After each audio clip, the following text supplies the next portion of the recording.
Well, thank you very much. It's nice to see all of you back here again. I hope you've been having a productive week and that you are pretty much done with your at least initial version of your En-ROADS presentations. And anyway, that's great. And I'm looking forward to tomorrow.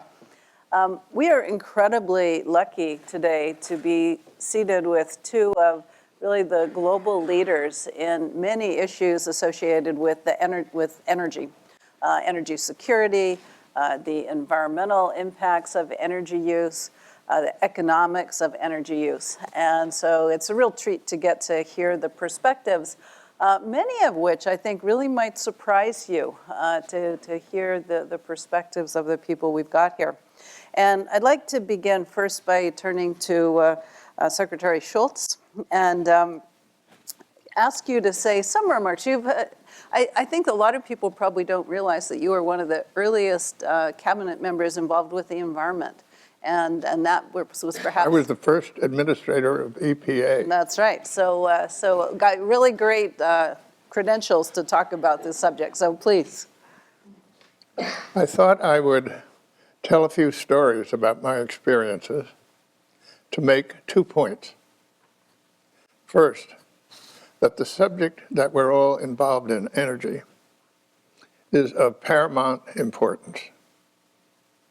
And second, that right now is a particularly propitious time to be working at the subject.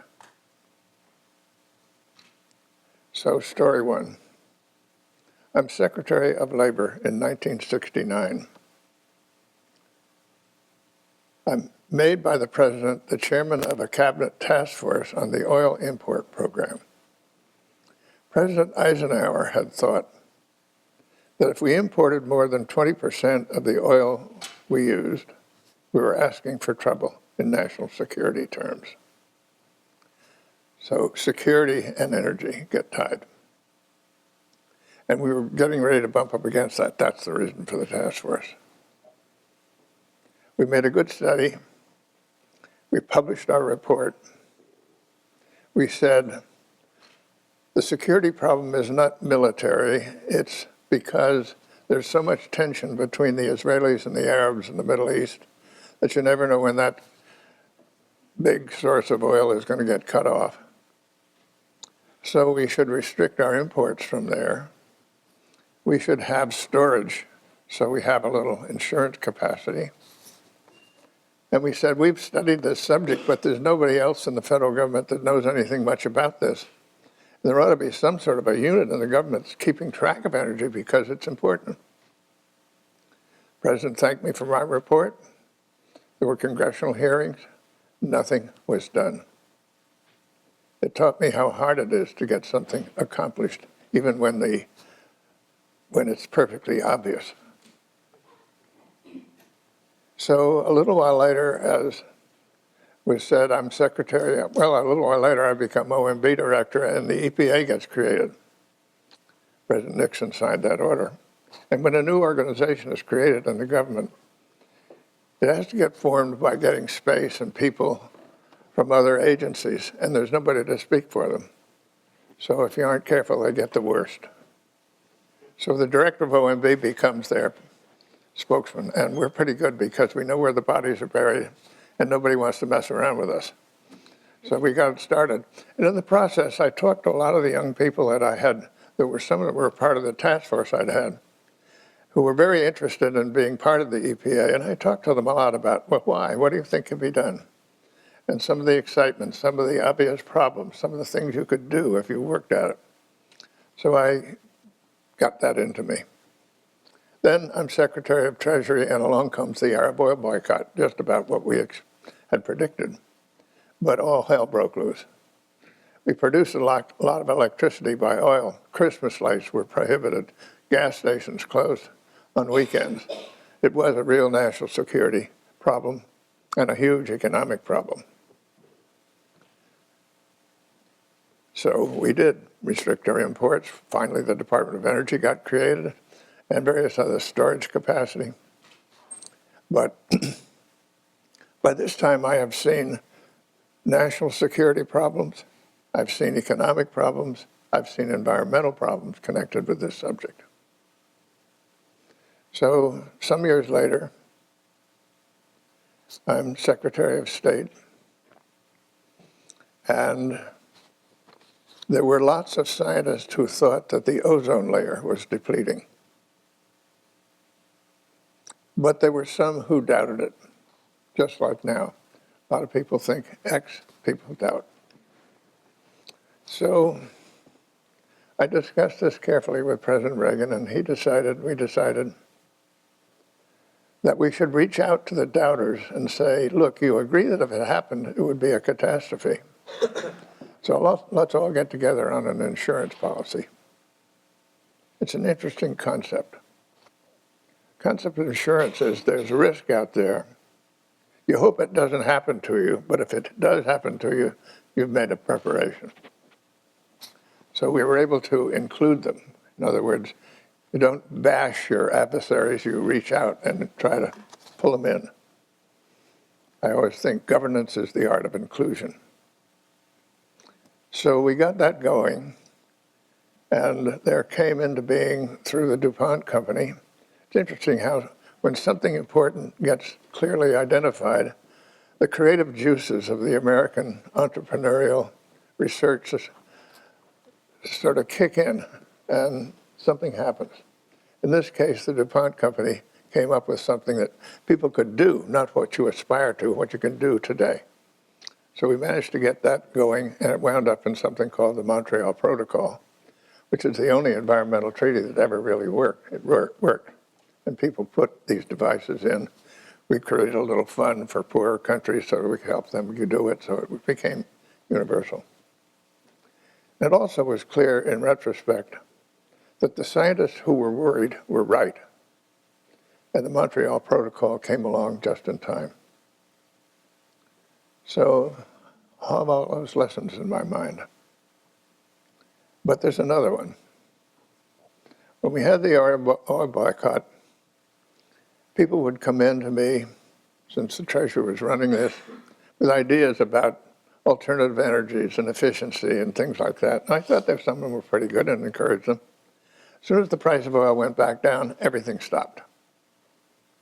Everybody lost interest. The same thing happened when the Iranian Revolution came in 1979. And people got interested, and as soon as the price of oil went back, everything down. We've been on this roller coaster. Now, and this is why this is such an important time, now there is the largest body of first-class scientific and engineering talent and economic talent working on this subject that we've ever had here in this country, but also around the world. And my conviction is that it's really important, and I think it's going to happen. We can sustain this level of R&D, and when we do, that's where the future lies, in what's being created. Not too long ago, we had a meeting. I chair the MIT Energy Advisory Board, so I get to do both Stanford and MIT. So on behalf of Stanford, we at the Hoover Institution convened. 12 scientists came from MIT, and we got a similar number from here. I think we had one from Berkeley and one from Livermore Lab. So we could say it was West Coast. And we spent 2 days talking about game changers as we identified various areas like solar and so on. And people exchanged ideas on what they were doing.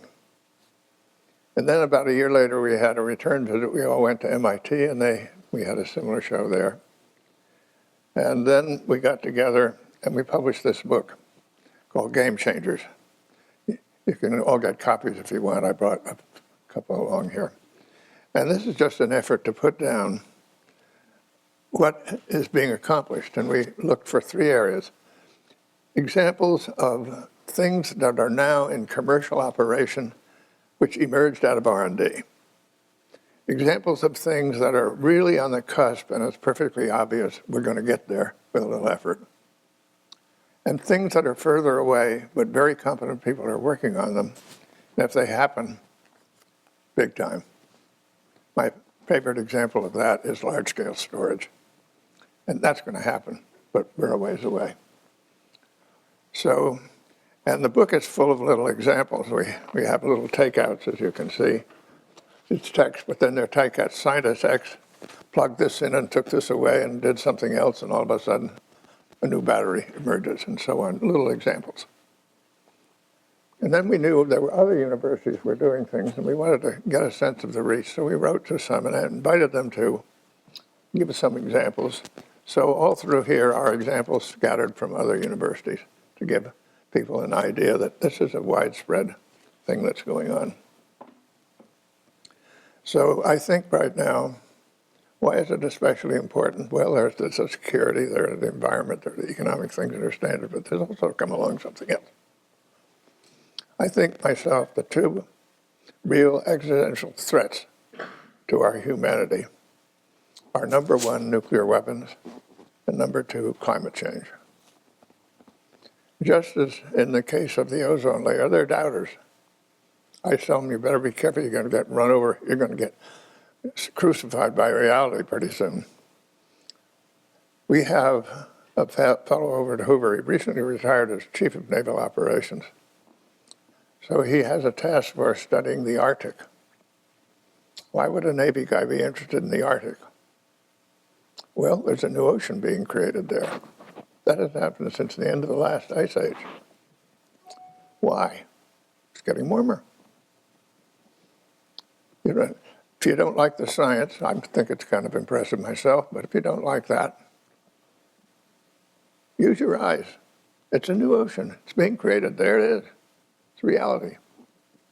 And it has all kinds of implications of what, but it's also telling you that the globe is warming.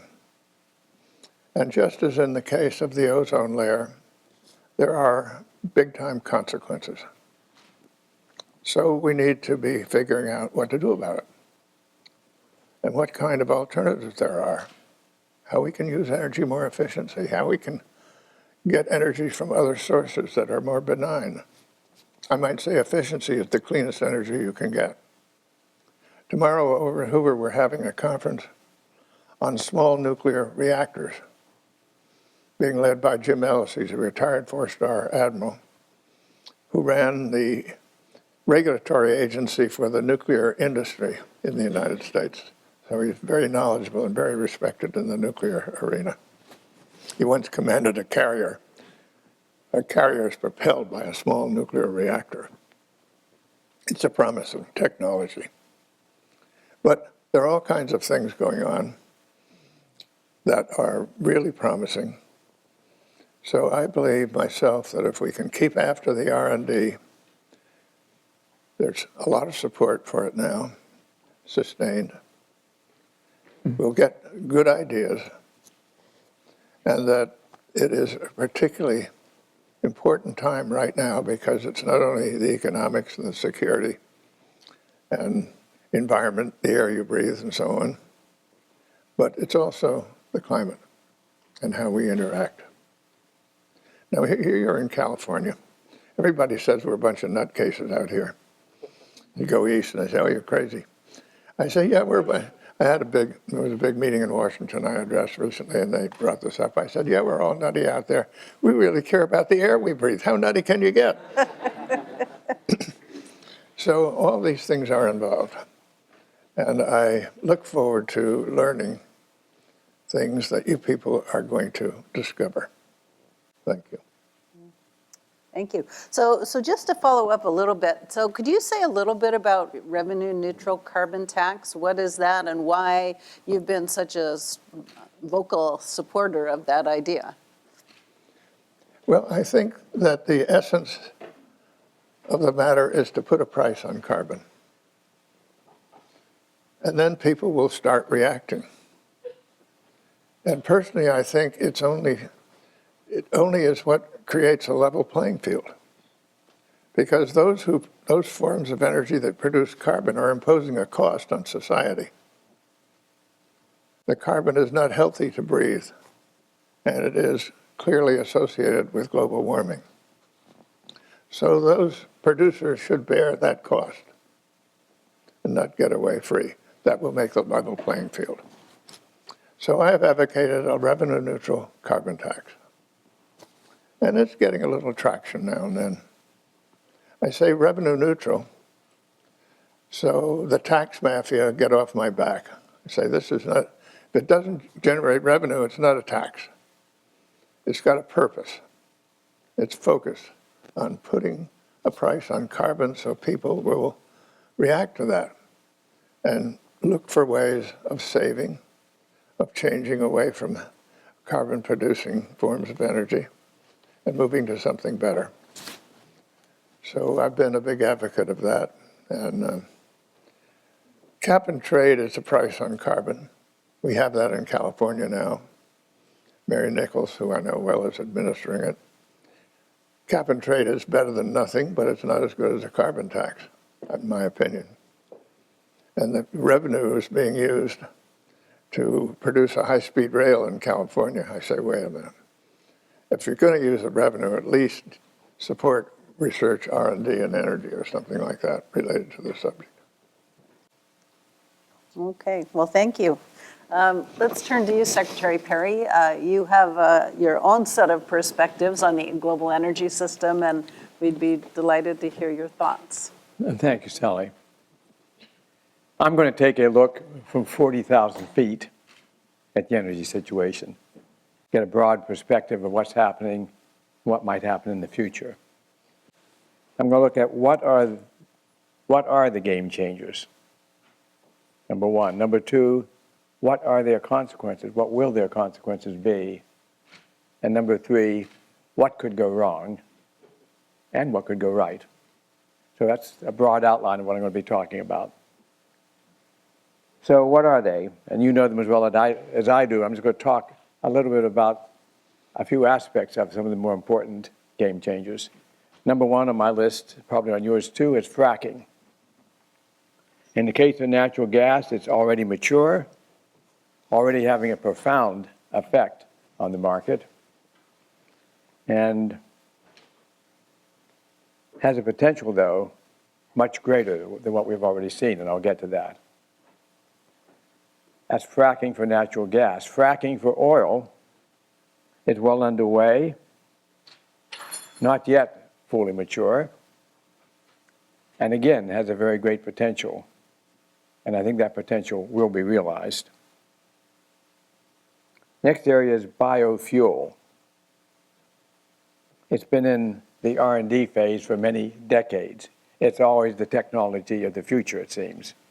So I'm going to go way out on a limb, and say, I forecast it's going to be commercial, not just out of the lab, but commercial in a year or two, and it's going to be commercial at scale, significantly commercial, in the 5 to 10 year period.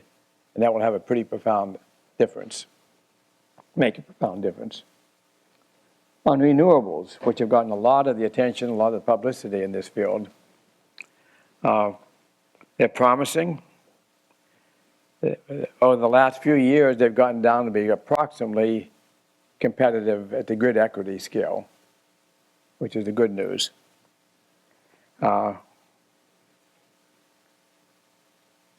But they are very far from scale, and it's hard to imagine the set of circumstances which are going to make them significantly at scale in the next 10 years.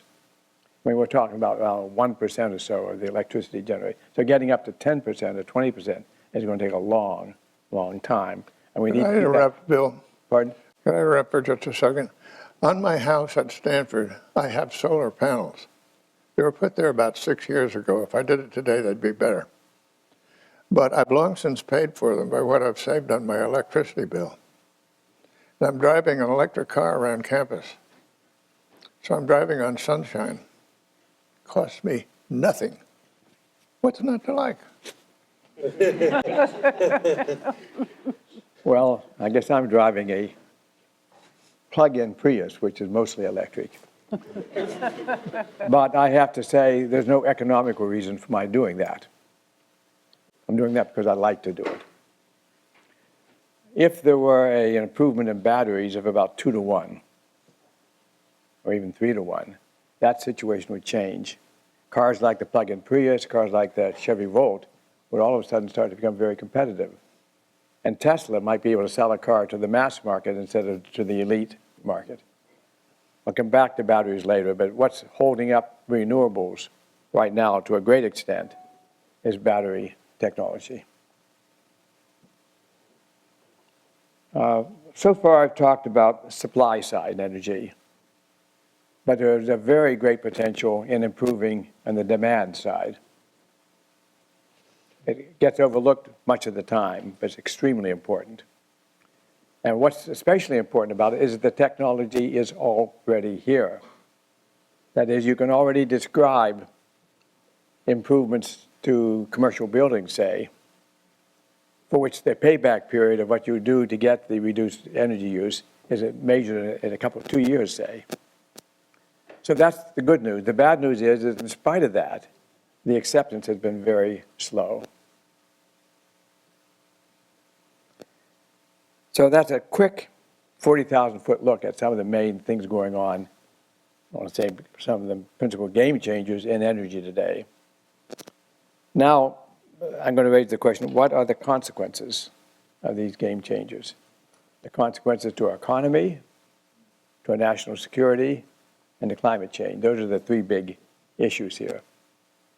As far as our national economy is concerned, we are on the way, I think, to achieving a net positive balance of trade, which is profoundly different from where we were a couple of years ago. The biggest contributor today is natural gas. Oil is coming into the picture also. But those changes already have made a big difference in our balance of trade, and I forecast will lead us to a net positive balance of trade could lead us, I should say, to a net positive balance of trade within a few years. Closely related to that is our national deficit. And the annual deficit continues to be huge in this country.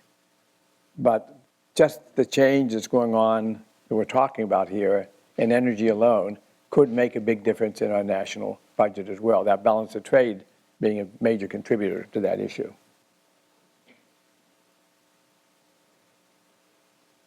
If I look specifically at one issue in our national economic welfare, which is our manufacturing, for decades, the United States has been on a precipitous decline in manufacturing. So the net viability of the country to a great extent has caused jobs to flee the country in huge dimensions. The fracking can be an important contributor in turning that around. It's already been a small contributor. 5 years ago, 10 years ago, American manufacturers could not compete with manufacturers in Japan and China, especially in China. That is changing. For one thing, the cost of labor has been going up in China for the last 5 years. Today, Mexico, for example, is already competitive, maybe can outcompete China in manufacturing because their labor is less and you don't have the cost of transportation. And in not distant future, I think the United States will be competitive as well. We have two things going for us here, really. The first is the increasing cost of labor in China, and the second is the decreasing cost of energy in the United States. In China, cost of energy is only going one way, which is up. In the United States, it's going down. And so those manufacturing plants for which energy is a significant part of their total cost are going to start to rise in competitiveness. I am on the board of two companies, high-tech, they're no longer startup companies, but they're breakout companies. It's companies you probably have not heard of. They're just going into their manufacturing phase now, significant manufacturing. And both of them have decided to do the manufacturing here in the United States. One of them even has decided to do it in the Bay Area, which is almost unheard of. But that is happening. And one of the reasons it's happening is because we are now starting to, as a country, starting to become more competitive in manufacturing. And the two factors which primarily drive on that is the decreased cost of energy and the increased cost in China of labor. The second consequence of this is national security. Our national security, among other things, depends on our economy. And so what I've described about improvements in our economy, the national security is just a beneficiary of that. But beyond that, there are several issues which are specific to national security. If we look today at the national security problems we are facing in Europe, in particular, Russia and Ukraine, the aggressive actions of Russia, in my regard, in my opinion, have hinged almost directly on their position as on their position in the energy market. They have a huge surplus supply of natural gas, and they're a major supplier of Europe for natural gas. And the proceeds from their natural gas and their oil, most of which is owned by the government, are basically what supports the government. Their national government budget stems primarily from proceeds from their energy. Some analysts have evaluated that at $80 a barrel, Russia is sort of at a break even. Going below $80 a barrel, they're in deep trouble, and above $80 a barrel, they have surplus for which they can do things like embark in ventures in Ukraine, such as they're doing today. We have the potential, not immediately, but over the years, of providing liquid natural gas to Western Europe. Western Europe itself has the potential of doing, by using fracking, to gain some natural gas. So there is a potential for changing the European dependence on Russia for gas, which is both a direct national security consequence and an indirect, in that it will reduce the ability of Russia to fund militaristic adventures. Now, finally, I want to comment on the consequence. I want to comment on climate change. I see fracking as a holding action. I mean, because obviously the oil and gas you get from fracking still put CO2 in the atmosphere. I call it a holding action, though, because it allows us to shift over from coal-fired generation plants to natural gas-fired. And that's been happening, and that's a significant benefit in the United States. Contrast that with China, where they are still building, by some figures, two coal-fired plants a week, and therefore the prospect of their CO2 is only going in one direction, which is up. There will be no significant turnaround in China's CO2 emission until they finally get their new nuclear plants online, which is quite a long time away.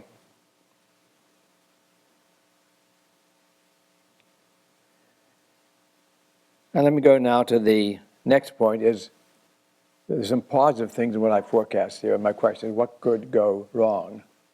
What could go wrong with the rosy part of my forecast here? The biggest single thing that could go wrong would be that we have a major fracking accident, an environmental disaster, which could be to fracking what 3 Mile Island was to the nuclear energy. In other words, a really serious fracking accident, which did significant damage to the environment, could simply put a stop to the fracking work that's going on today. I don't think that's a high probability, but it's not remote either. And the way to prevent that is to get adequate regulation on the fracking. The danger here is that wildcat frackers will skimp on the procedures, the process they should use. So what we need in the fracking is a best standards processes accepted by the whole industry and imposed on the whole industry to lower the probability of this kind of an environmental disaster occurring with fracking. Because the national security aspect, the national economic aspect of losing fracking would really be quite profound. The second thing that go wrong is sort of a generalization, which is everything takes longer than you think. So I gave you some pretty optimistic forecasts about biofuel. Gave you some hopeful views about new battery technology, but then instead of taking a few years, that could take 5 or 10 years. And so things sometimes take longer than you forecast. So a few things that could go wrong, which I call the blackbirds But there are a few bluebirds too, which is what could go right, what could go even better than what I've described here. And I think the significant thing that could go better is that the biofuel, could go commercial at a significant scale in less than 10 years. I think that is a prospect. I wouldn't predict it with confidence, but I think that is a real prospect. Second, that could be very significant near term is if we had a breakthrough in the acceptance of the supply side technologies, the building of new commercial plants to really significant environmental standards. The potential is there for doing that. If Steve Chu were here today, he would tell you that one of his objectives when the 4 years he was the Secretary of Energy was trying to get a greater acceptance, countrywide of these supply side technologies. But he would also tell you that he was very disappointed with the results that he got. So some breakthrough is needed there. Nobody has quite figured out what to do to stimulate that breakthrough to happen. And the final bluebird, the thing that could happen, not yet in the forecast, is we could have a breakthrough in battery tech.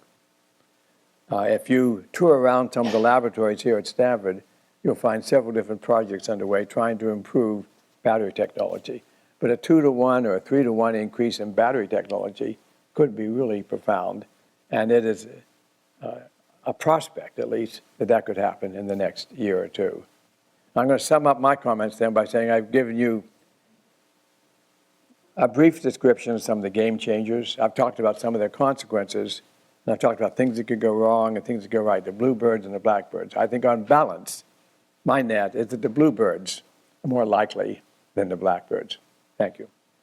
Thank you.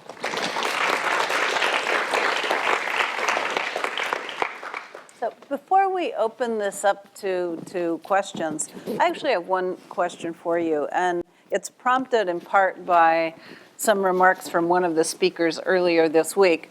And to what extent do you think that the dramatically increased use of nuclear energy around the world, not really in the US, but around the world, poses a risk for nuclear weapons proliferation and dirty bombs? I mean, is this something that we should really be worried about, which would hinder, slow down deployment of nuclear power around the world, or is this a misplaced fear?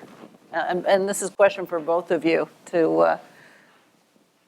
As soon as you say the word nuclear, you know that things are organized so risks are low, but the materialization of any risk is gigantic. So that's the equation. In the case of nuclear power, of course, the spent fuel needs to be reprocessed. What you reprocess can be turned into a weapon. The knowledge and art necessary to convert fissile material into a weapon has been shrinking. So it's a threat, it's a problem. And that's why there's so many safeguards and efforts to keep control of this. And that's why Iran's program of enrichment is of such concern. So I think it's a concern. Yeah. So do you have anything else you'd like to add to that? We have already in place, the international community, processes and regulations that would make nuclear reactors not present a security danger, to the extent those regulations and processes are followed. The danger is not that we don't know how to do that, or we don't have the right process. The danger is that a country that wants to use a peaceful nuclear technology as a dodge, as a cover for going nuclear, can't do that. They can find a way of gaming the system. North Korea is a primary example of a country. They started off with a peaceful nuclear program under the International Atomic Energy Agency supervision. When they got to a certain stage in the process, they just left. They withdrew from the IAEA, threw out the inspectors, and started building nuclear weapons. And the so-called peaceful nuclear program gave them a huge head start on that process. Recognizing that problem, having it exposed by North Korea's action, the IAEA has established something called an additional protocol, which is set up to prevent that from happening again. But not all countries in the world have been willing to sign that protocol. So the process is there with the additional protocol to keep it from being a danger, but countries have to agree to do it. So it's a political problem at this point, not a technical problem. Okay, all right, thanks. Okay, so what I'd like to do is open this up to questions and, yep, anything, yeah, how about, we'll start back there. And please speak up. Yeah, my ears aren't very good, so Secretary, you talked about biofuels development being a good thing in the short term, say 10 years or so. What do you think of the implications it has on food security and the economics of food and how corn is priced and so on, and the subsidy load that the government has to bear? So the question is, if the biofuel industry is to really take off and scale, say in 10 years or so, what would be the implications of that on food security? On Food security, yeah, Oh. food, world global food supply, yeah. Yeah, the biomass industry I'm talking about is using waste biomass, not food. It's using corn cobs instead of corn, or corn stovings instead of corn, or it's using switchblade grass. So I'm talking only about, it only makes economic sense if you're using waste material, not if you're using corn. To me, making fuel out of corn is a loser from the word go, for the reasons you're suggesting, your question suggests. Okay, I agree with what Bill said, but there's another aspect to it. And that is, with the changing climate, we're seeing big ice melts all around the world. And these giant ices are the source of water. And if they go away, then people will be looking for where are we going to get water. And if you don't have water, you don't have food. So I think there's a giant connection between our work on energy and how to get cleaner energy and so on, and the impact of that on water and therefore food. So it's regionally, it varies, but it's a big problem. We're very familiar with the drought in California, I might say. Okay, yeah, we'll go over here, and then I think there was someone in pink behind you. Did you have a question earlier? No. Okay, all right, we'll just start with you. Yep.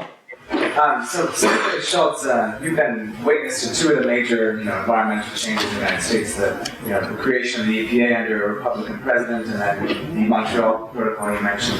I was wondering if you could comment on the political conditions that were present at that time that are not present now to create those sort of, needed climate regulations and things like that in the United States. Well, it's been 25 years since I was in office, and I don't understand Washington now.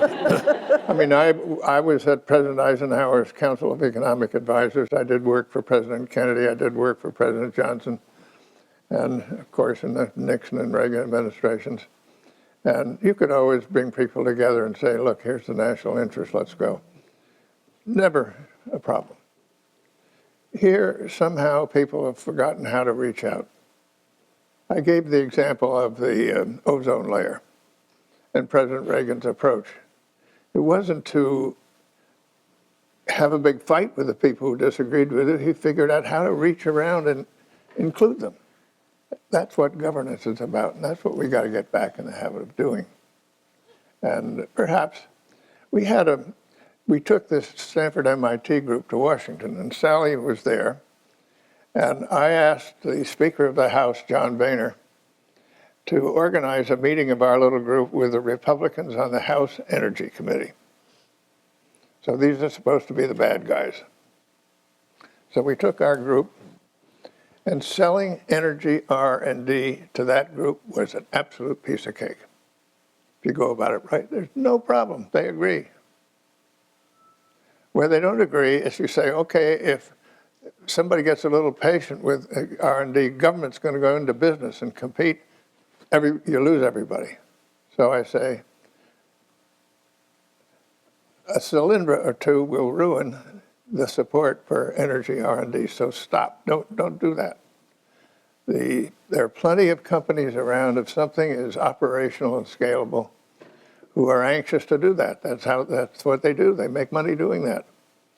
So this was an example, and I think you'll agree with me, Sally.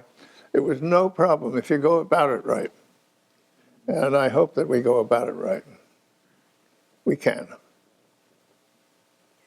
Okay. I remember Lyndon Johnson. I was interested in unemployment in the ghetto. And Lyndon Johnson had little White House task forces that were not secret, but they weren't publicized on their subject. So he called me in and asked me to chair one on unemployment in the ghetto. So I agreed. And he says to me, George, if you have a good idea, and it turns out to be your idea, not likely to go very far. But if that idea becomes my idea, just might go someplace. Am I making myself clear? So we came up with a good idea, and I'd have to say he took it and he ran with it brilliantly, and it did a lot of good for a while. So you get back into that frame of mind. When Bill was Secretary of Defense, well, there were Republicans and Democrats, but you didn't have any trouble on any major issue in getting broad support. Bill did a lot of really tough, difficult, important things.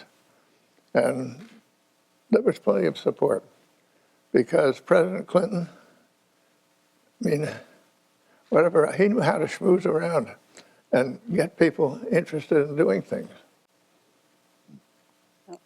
So that's some recommendations. Practice your schmoozing skills.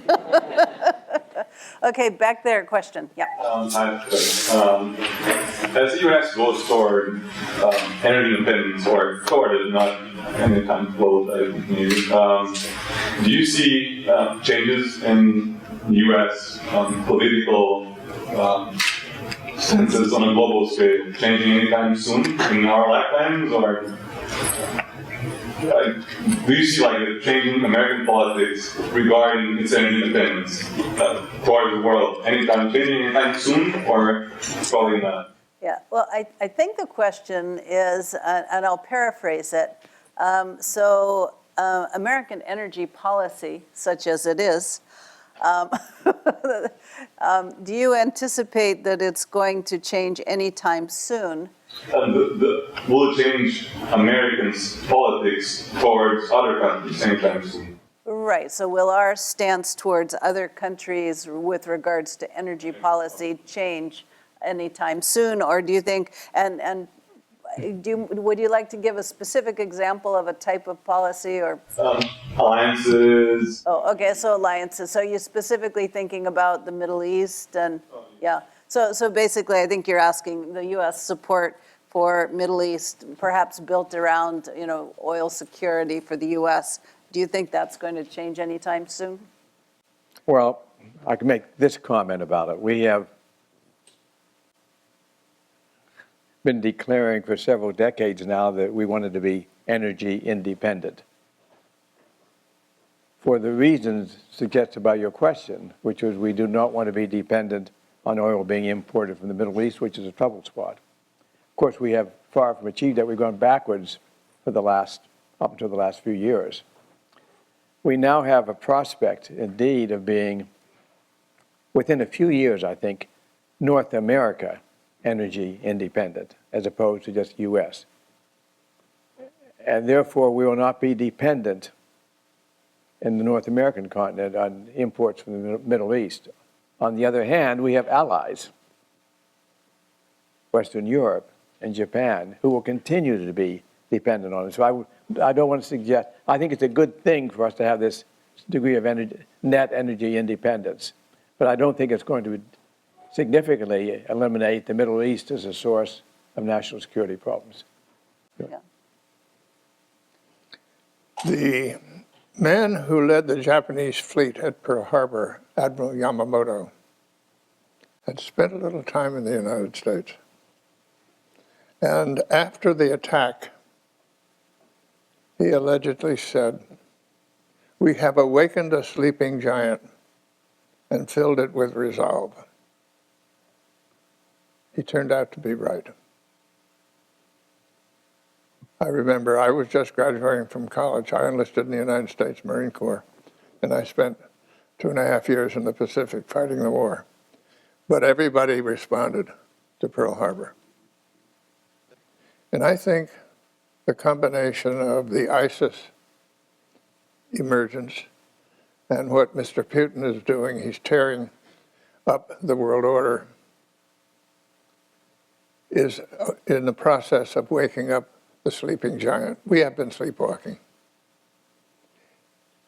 Our economy can take off, and it's pretty simple to know what to do.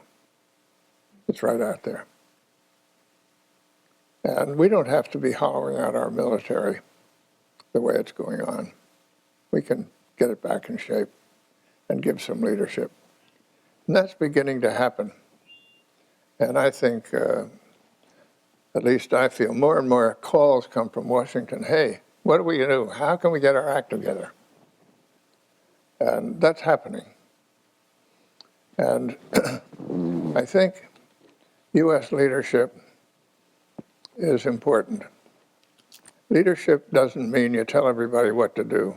Leadership means you come with ideas and resources with a problem-solving frame of mind, and then you get something done. And that's going to happen, I think. I have a book I'm working on now, and the title is Earthquake: The Challenge to Government in the 21st Century. It's going to be a very different century. But people have to understand the problem of governance and how to deal with it. And we can do it. Okay, more questions? Okay, sure, yeah, oh, why don't we go over here first, and then we'll go back up there, yeah. What do you think are some of the main reasons why there's such low acceptance for renewable energy? The question is why do you think that there's such low acceptance for new forms of energy? Why have the renewable energy had such a hard time, gaining traction? Well, one very real substantive technical reason is the fact that the renewable energy sources are not 24 hours a day. That poses a big problem. And that's why there's so much research going on in the ways of better means of storing energy. Today, the last time I saw the figures, the wind power and solar power were approximately at grid parity, but they're not certainly attractive to the utility companies because of their sporadic nature. The utility companies use them anyway because they are required by law to use them. I don't think they would, on their own initiative, want to do that. So that's a real problem. That's why so much research is being directed to that. So that seems to me that's one of the big reasons that's holding back the broader acceptance of the renewable technologies. George, do you have a different take on that? Well, the same take, but I have an additional thing to point out, namely that as you study cyber material efforts, and we had a big conference on that the other day, it's perfectly obvious that a determined effort with cyber capability could take out our grid, badly disable it. So what that tells you from the standpoint of energy is that you better figure out how to produce more energy near where you use it. So we're not so dependent on this big distribution system. And right away, there are ways of doing it. Solar is a way of doing it. As Bill says, intermittency is a problem. So large-scale storage is very important. And I think people working on it know this is I think the basic problem is not hard to figure out conceptually. It isn't making a bigger battery. It's storing heat and converting the heat into electricity as you want. It's also true that fuel cells are a good source of energy. And right now, there's a company that produces fuel cells on scale, and you put natural gas over it and you get electricity. And they can do it almost at grid level scale if you want to put enough of their things together. And I keep telling them, pay attention to hydrogen, because I listen to people around here talk about how they're going to get hydrogen out of, say, salt water. And if you can put hydrogen over the fuel cell, which you can, you get electricity, you also get potable water, which is important. Go back to the water problem. So anyway, I think that's important for us to have some focus on how you create energy where you use it and get away from the traditional concept. The traditional concept is built on economics. You build a big power plant somewhere, and then you distribute the power, and that's cheap. And I think the day of that business model is decreasing because of the threats to the grid that we have. Okay, I think, yeah, how about in the middle, and then we'll go back up to the top. Yeah. Many speakers in this seminar have stated that if China doesn't take severe steps in reducing its greenhouse emissions, then there will be a significant problem for our world, regardless of what other countries do. And would you like to comment on the international pressure being put to China right now at the level of the international community, and particularly by the United States, to reduce to put pressure to China to reduce its greenhouse emissions? So the question is, China is the world's biggest greenhouse gas emitter now. Their energy system is going to grow significantly, and they'll, unless they change their energy mix, it's going to continue to put more and more CO2 in the atmosphere. So in terms of other country, and the rest of the world could all reduce their emissions significantly, but if China doesn't do anything, it's going to be hard to address the climate problem. So do you have thoughts on how China might be brought into the fold to cooperate more? Well, I think the Chinese government understands that very well, and I think they're very much motivated to reduce the CO2 emissions. That's on the one hand. On the other hand, they have a growing economy. For reasons I'm not going to discuss in detail here, it's important for the government to keep that economy growing. And they don't know any way of making that economy grow without putting more energy into the system. So they have really ambitious plans for bringing nuclear energy online. The last figures I saw were 50 or 60 nuclear reactors. But that's still 10 years away before they're really up and operating full scale. And in the meantime, their economy continues to grow, their energy needs continue to grow. I don't see the solution to the problem. I don't think the Chinese government is going to back off a growing economy, and I don't think they have a way of dealing with that short of coal-fired plants for another 5 to 10 years. So I think we're going to see CO2 emissions continuing to increase in China for the next 5 to 10 years, then probably plateau and then start to go down. In the meantime, there's going to be a lot of damage done, I'm afraid. And maybe we may already be at an irreversible position on the climate change issue. That's a kind of a gloomy forecast. Maybe George has something more encouraging to say. I'll try. I was in China a couple of years ago with a small group, the so-called Track 2 that Henry Kissinger and I organized. Bill, I think you were present. And at dinner one night, the now President Xi gave a dinner for us. He was known to be becoming premier, but he hadn't become premier yet.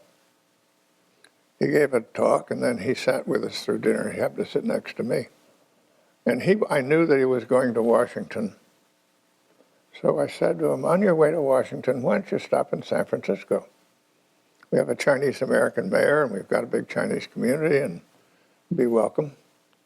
And he said, well, I've already agreed to stop in Los Angeles, so I've done that.